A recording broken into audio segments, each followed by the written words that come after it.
Hello friends, आज मैं explain करने वाला हूँ एक ऐसी स्टोरी को जिसे देखने के बाद आपको अपने कॉलेज के दिनों की याद आ जाएगी। तो दोस्तों, कहानी की शुरुआत में हम देखते हैं मिश नाम के एक आदमी को जो बाहर गया होता है और अपने देश को लौटकर सीधा अपने घर जा रहा होता है। मिश की बीवी घर पर कई सालों से अकेले रह रही थी।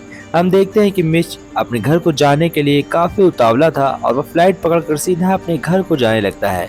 वह जैसे ही घर के अंदर एंटर करता है तो अपने हाथों में बहुत सारा सामान लिए होता है जो अपनी बीवी के लिए लाया होता है। वह घर के अंदर एंटर करते ही जैसे ही लारा को देखता है तो उसकी आंखें तनी रह जाती हैं, क्योंकि उसके घर में कई सारे बंदे और उसकी बीवी न्यूड होती है। अब उसको इस हालत में देखने के बाद उसकी आंखें तन जाती हैं और वह उससे पूछता है, तुम ऐसा क्यों कर रही हो?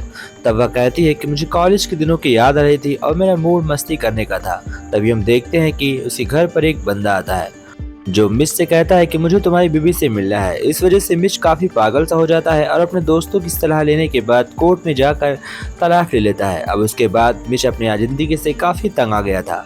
कुछ दिन बाद हम देखते हैं उसके दोस्त फ्रैंक की शादी हो रही है। फ्रैंक की शादी जिससे होती है उस लड़की का नाम मरीसा होता है।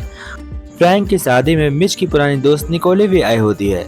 मिस निकोले को देखकर उस पर लाइन मारने लगता है क्योंकि उसका अभी भी ब्रेकअप हुआ है, यानी कि उसकी शादी टूटी है। तभी वह उसके कपड़ों पर कॉफी गिरा देता है और उस पर चांस मारने की कोशिश करता है। लेकिन इतनी देर में हम देखते हैं फ्रैंक की दोस्त आकर उसके निकोले को यहाँ से भेज देती है।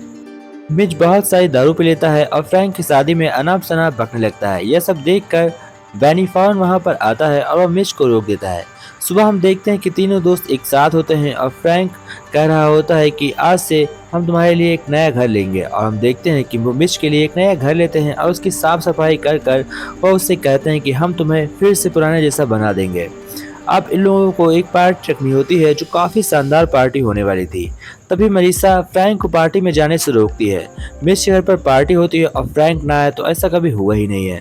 हम देखते हैं कि फ्रैंक मिच की पार्टी में पहुंच जाता है और वह कहता है कि मुझे थोड़ी सी ही पिलाना, लेकिन लोग उसे काफ़ी ज़्यादा पिला लेते हैं। वह बहुत सारी दारू पीने के बाद माइक में अनाप शनाप बकता है और सभी से कहता है, अपने कपड़े उतार कर मेरे पीछे भागते हुए चले आओ।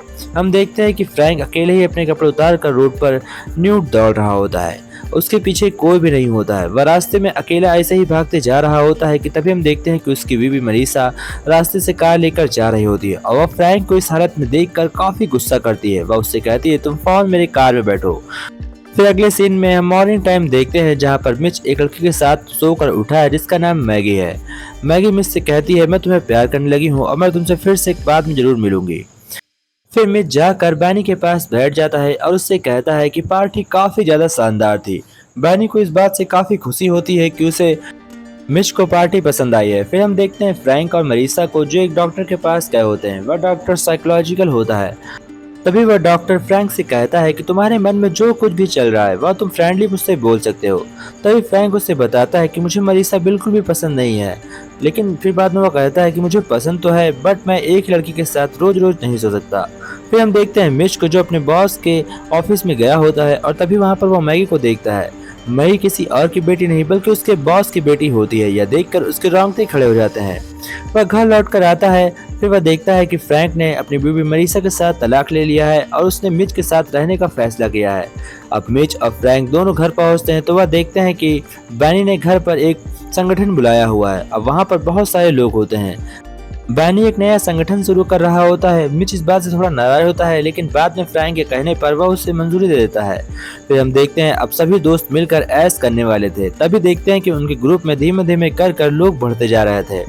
मिच का घर अब छोटा पड़ने लगा था। उसके घर में बहुत सारे लोग होते हैं। तभी फ्रैंक कहता है कि अब हमें लोगों को टेस्ट लेकर भर्ती करना चाहिए। तभी वह 14 लोगों की लाइन लगाता है और उनके पीनस पर रस्सियां बांध कर एक टास्क देता है। हम देखते हैं कि सभी उस टास्क को पूरा कर लेते हैं।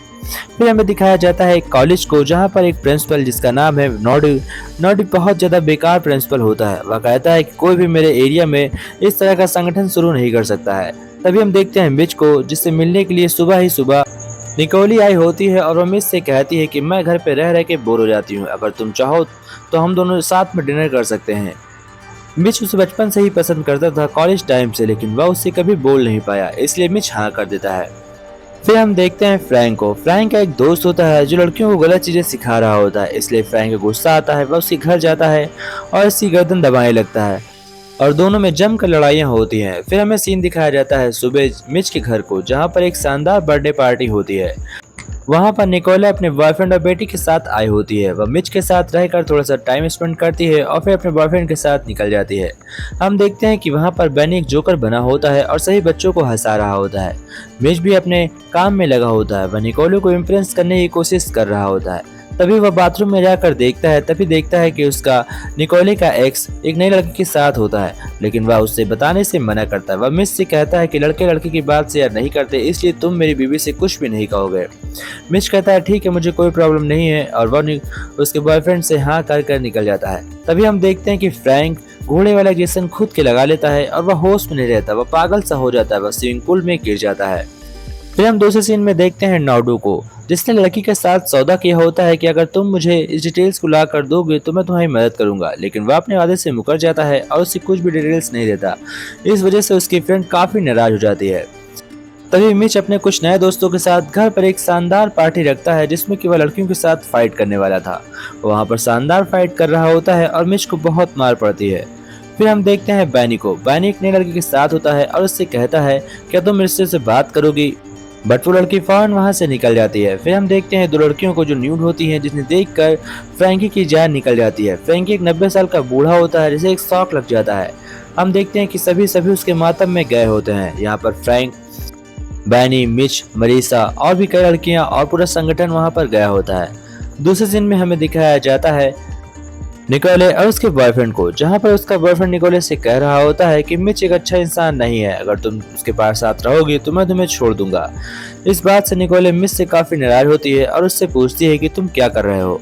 तभी वो लोग जिस रेस्टोरेंट में बैठे होते हैं वहां पर मिच से कोई पैसे नहीं ले रहा होता है, क्योंकि मिच अब एक आम इंसान नहीं है बल्कि वह गॉडफादर बन चुका है। तभी निमिष के सर पर एक मुसीबत आती है और उसे एक टेप दिखाई पड़ता है, जिसमें कि वही नायडू एक वीडियो रिलीज करता है और उससे कहता है कि तुम्हें इस घर को छोड़ना होगा, क्योंकि ये लोग यहाँ पर शानदार पार्टियां करते हैं जिससे कि कॉलेज में डिसेप्शन होता है और सभी स्टूडेंट बर्बाद हो रहे हैं। इसके चलते इन्हें यह घर छोड़ना होगा।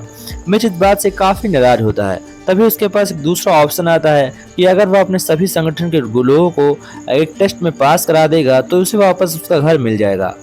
इसलिए वो लोग डिबेट पे जाते हैं, जहां पर फ्रैंक अपनी डिबेट जीत जाता है। अब उसके पास एक मौका होता है कि वह अपने दोस्तों के साथ मिलकर किसी भी हालत में अगर इस टेस्ट को पास कर ले तो उसके सभी साथी वापस से कॉलेज को ज्वाइन कर सकेंगे और उन लोगों को भी घर उनके वापस मिल जाएंगे।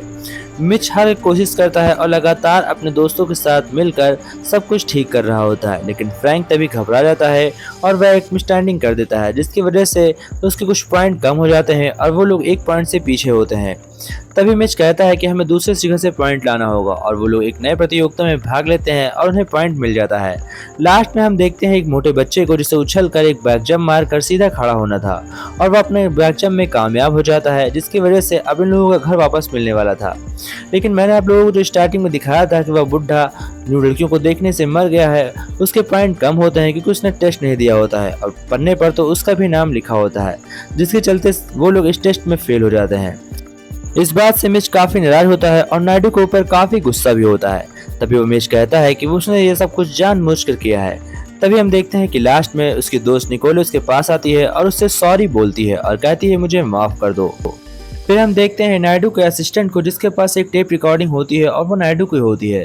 वह टेप रिकॉर्डिंग फ्रैंक ले लेता है नायडू से बहुत ही लड़ाई करने के बाद और वह टेप रिकॉर्डिंग रिलीज कर देता है। टेप रिकॉर्डिंग देखने के बाद अखबार में नायडू की तस्वीर छपती है और नायडू को जेल हो जाती है और मिच को अपना घर तो खोना पड़ता है, लेकिन बच्चों को फिर से एडमिशन मिल जाता है उसी कॉलेज के अंदर। तो आखिर में मिच की जीत ही होती है। तो दोस्तों इसी के साथ मूवी एंड होती है। आशा करते हैं कि आप लोगों को वीडियो पसंद आई होगी। अगर वीडियो अच्छी लगी तो वीडियो को लाइक करिए।